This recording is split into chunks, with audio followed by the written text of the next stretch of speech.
Guys, Andrew here and welcome back to Drew Tutorial, and in this video I want to show you how to add your credit or debit card to your Amazon Prime account. So once you're inside Amazon Prime, guys, all you have to do is just simply click your profile or hover over your profile in the upper right hand side, and here you'll find under the your account section account and settings. So you want to click on that.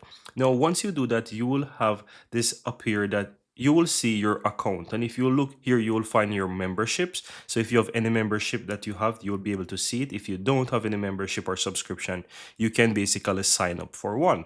Right now, if you look below that, you will find your payment settings or your rental and purchases, right? And from here, all you have to do is just simply click on the option that says enter payment details. And if you click on that, you have the option here to enter the name of the card number, expiration date, and of course the security code. Once you enter all of that, guys, you'll be able to click and add that card, and that will basically add your credit or debit card to your Amazon Prime account.